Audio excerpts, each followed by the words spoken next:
کیا پہنچانا ہے؟ اللہ لا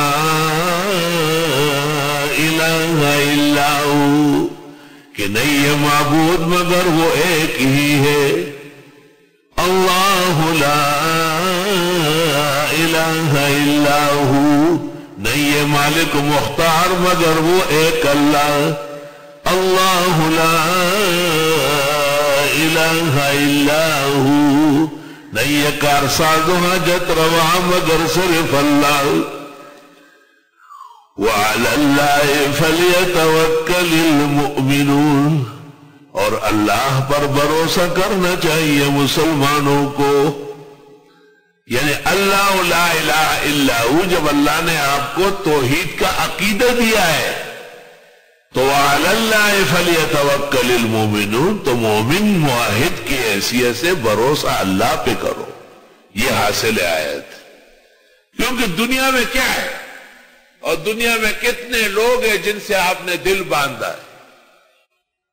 یا ایھا الذین آمنوا، اے ایمان والو، ان من ازواجکم و اولادکم، بے شک تمہاری بعض بیویاں اور بعض اولاد، عدو لکم، دشمن ہے تمہارے۔ کتنے لوگ بیویوں کے خاطر قتل ہو گئے، کتنے خاندان عورتوں کے اور ازدواج کے چکر میں لٹ گئے، کتنے عزت کے خاون بیویوں کی بدچلنی سے عدالتوں میں کھڑے، کتنے لوگ ہیں جنہوں نے تھانہ نہیں دیکھا اور نالائق اور نااہل بیٹے کی وجہ سے روزانہ پولیس ان کے مہمان ہوتی۔ تو دنیا کے اندر محبت کی جگہ یا بیوی ہے یا اولاد ہے، ان میں بھی دشمنی ہے۔ فاحذروہم، فاحذروہم، پس ان سے بچو، یعنی ان کے شر سے بچو۔ وَإِن تَعْفُوا، اور اگر معاف کرو، وَتَصْفَحُوا، درگزر کرو، وَتَغْفِرُوا، اور بخشی دو، فَإِنَّ اللَّهَ غَفُورٌ رَحِيمٌ۔ بات سنو، اتنا زوراور تم بیوی پر نہیں ہو، نہ اولاد پر ہو، جتنا خدا تم پر ہے۔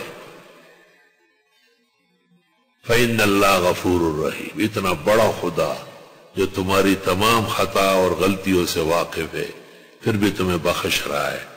تو بیوی کے قابل عفو جرم معاف کرو، اولاد کی نافرمانی یا سرکشی سے زیادہ دل برداشت نہ ہو، ان کے شر سے بچو۔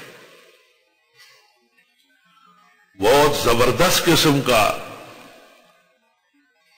ضرب لگایا گیا کہ یہ دشمن ہے، دشمن سے تو بچنا بھی ہے، تو فوراً کہا کہ معاف کرو، درگزر کرو، رہنے دو، تب جا کے کام چلے گا۔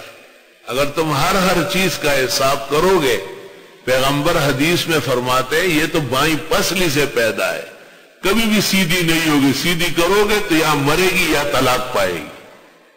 ساتھ ساتھ چلو، ساتھ ساتھ چلو۔